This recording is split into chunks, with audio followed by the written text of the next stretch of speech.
PBA merchandise, contests, and much more. Membership just $14.95 plus $3 shipping and handling. It also includes a PBA decal. Now to join, call 1-800-380-2682. The first time in about 5 years that the PBA has had a fan club. A lot of fun. Get the latest PBA information and some great merchandise. Oh, come on, baby. Come on! Yeah! Come on! Let's go. He knew the shot was great off his hand. That ball he threw as good as he wanted right there. That's as good as he can throw the ball. He's got the line. He knows exactly what he wants to do. The shot before, Phil, that's the one he got away with. He pinched the ball in a couple of boards left. He's got a little area out there, and area is what every bowler is looking for, whether they're amateur or pro. Delutz down 35.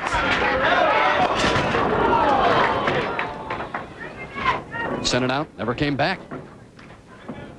And right now, Tommy, unfortunately, looking a little prophetic, as he did say that Haugen could have an advantage.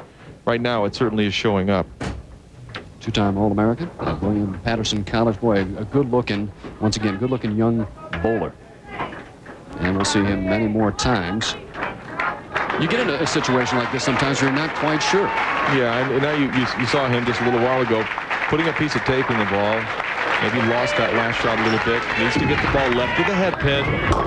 More left than that. Wasn't able to knock the head pin into the 10. And now it's a 49-pin lead for Michael Haugen. And Tommy-Delutz, 220, I believe, the best he can do right now.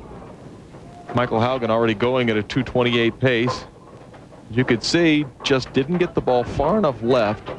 Not able to throw the head pin into the 10.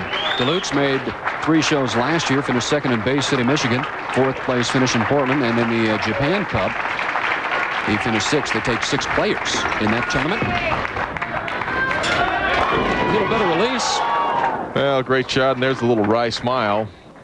Finally made the shot I wanted to make and leave a ringing 10. What do you have? You know, it's like, what do you have to do? You see the ball going over the 27th board. It's inside the 5th arrow. There goes not his friend, the 6 pin, because it does not touch the 10. Right around the bottom. Able to convert the 10-pin spare. So Tommy-Delutz down by a bunch here in the opening match of the Albuquerque Open. You never know. Come on back. Marshall. And for Michael Haugen right now, just a matter of trying to keep doing what he's been doing, because he knows he's got tough competition coming up in the next match, should he get there. This match is not over yet, however. Haugen very comfortable.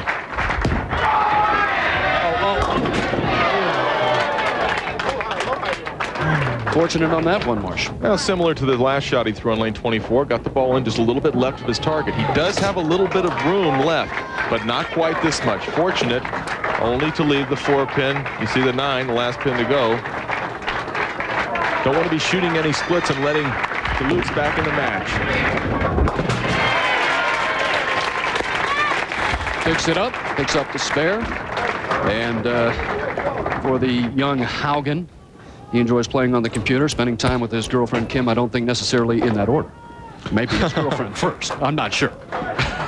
And when the last person that wore tennis shoes, by the name of Burton, I believe, right? Or some players wear tennis shoes? Yeah, Nelson Burton brothers, Neil. Brother Neil, he did wear a tennis shoe when he bowled. Just on the 1 foot. Big strike by Haugen in the 8th frame, but again, Haugen wearing tennis shoes. Coming in a little bit light, but shaking them down. And does he do that at every tournament, or does the lane conditions, the approach dictate? He does it every tournament, and he likes doing that every tournament too. Striking.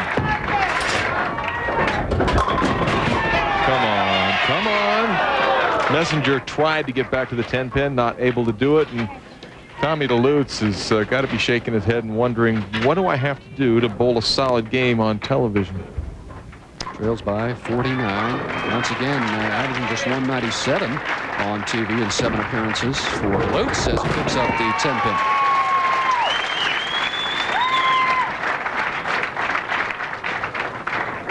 And Tommy bowled a great game against our 2nd seed Brian Himmler in at the Japan Cup. Lost 255, 233.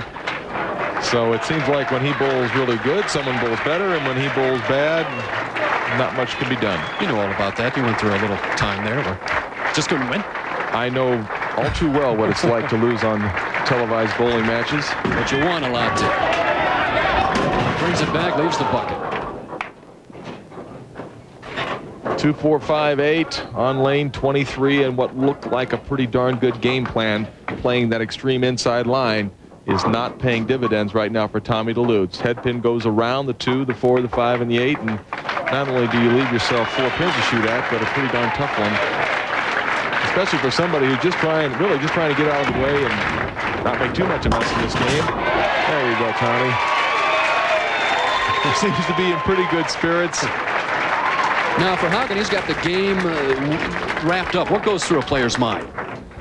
Well, right now for Haugen, what's going through his mind as we see the bucket being picked up again is just to keep making quality shots. Now he's come in high 2 times in a row on this right-hand lane. He's thinking adjustments and Brian Voss right now. Voss waiting Haugen. Voss, our only champion on the telecast, and he's won 20. PBA Hall of Famer, 16 years on tour, Brian Voss. But for Haugen, got to give a lot of confidence because he's thrown every shot pretty much in the pocket. Looks very good. And he is a confident player.